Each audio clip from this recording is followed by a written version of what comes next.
Assalamualaikum warahmatullahi wabarakatuh. Perkenalkan, nama saya Siska Melani dari kelas 11 TKJ 3. Di sini saya akan mempresentasikan tentang konfigurasi routing dinamis. Pengertian routing dinamis. Routing adalah suatu protokol yang digunakan untuk mendapatkan rute dari satu jaringan ke jaringan yang lain. Informasi rute secara dinamis dapat diberikan ke router yang lain ataupun dapat diberikan secara statis ke router lain. Routing adalah proses di mana suatu router memforward paket ke jaringan yang dituju. Suatu router membuat keputusan berdasarkan IP address yang dituju oleh paket. Semua router menggunakan IP address tujuan untuk mengirim paket. Agar keputusan routing tersebut benar, router harus belajar bagaimana untuk mencapai tujuan. Ketika router menggunakan routing dinamis, informasi ini dipelajari dari router yang lain. Ketika menggunakan routing statis, seorang network administrator mengkonfigurasi informasi tentang jaringan yang ingin dituju secara manual. Routing dinamis adalah routing yang dilakukan oleh router dengan cara membuat jalur komunikasi data secara otomatis sesuai dengan pengaturan yang dibuat. Jika ada perubahan topologi di dalam jaringan, maka router akan otomatis membuat jalur routing yang baru. Routing dinamis ini berada pada lapisan network layer jaringan komputer dalam TCP atau IP protokol switches. Jika routing yang digunakan adalah statis, maka konfigurasinya harus dilakukan secara manual. Administrator jaringan harus memasukkan atau menghapus rute statis jika terjadi perubahan topologi. Pada jaringan skala besar, jika tetap menggunakan routing statis, maka dengan demikian routing statis hanya mungkin dilakukan untuk jaringan skala kecil. Adapun routing dinamis bisa diterapkan di jaringan skala besar dan membutuhkan kemampuan lebih dari administrator.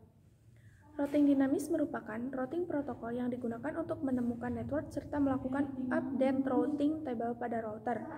Routing dinamis ini lebih mudah digunakan daripada routing statis dan default. Meskipun begitu, routing jenis ini memiliki perbedaan dalam pemrosesan data di CPU router dan penggunaan bandwidth dari link jaringan. Keuntungan dan kerugian routing dinamis. Routing dinamis memiliki beberapa keunggulan diantaranya sebagai berikut. 1. Hanya mengenalkan alamat yang terhubung langsung dengan routernya. 2. Tidak perlu mengetahui semua alamat network yang ada.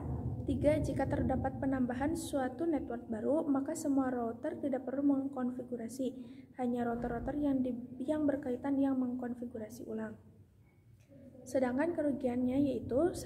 Beban kerja router menjadi lebih berat karena selalu memperbarui IP table pada setiap waktu tertentu. 2. Kecepatan pengenalan dan kelengkapan IP table memakan waktu lama karena router akan melakukan broadcast ke semua router sampai ada IP table yang cocok. Setelah konfigurasi selesai, router harus menunggu beberapa saat agar setiap router mendapat semua alamat IP yang tersedia. Macam-macam protokol routing dinamis. 1. Ada RIP, yaitu Routing Information Protocol.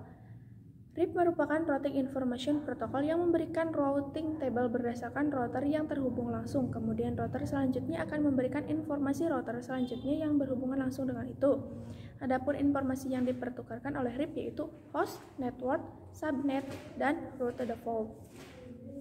RIP merupakan Routing Information Protocol menggunakan algoritma distance vector antara lain sebagai berikut. 1. Routing Protocol Distance Vector. 2. Metrik berdasarkan hop count untuk pemilihan jalur terbaik. 3. Jika hop count lebih dari 15, paket dibuang. 4. Update routing dilakukan secara broadcast selama 30 detik.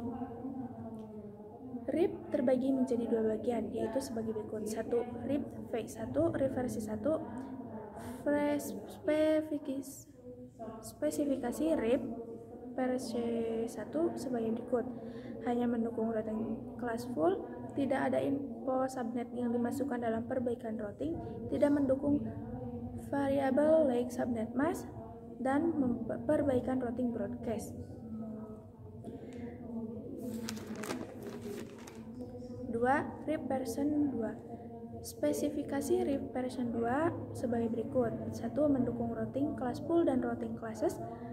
2. Info subnet dimasukkan dalam perbaikan routing. 3. Mendukung variabel like subnet mask. Dan 4. Perbaikan routing multicast. Sekian presentasi dari saya. Wassalamualaikum warahmatullahi wabarakatuh.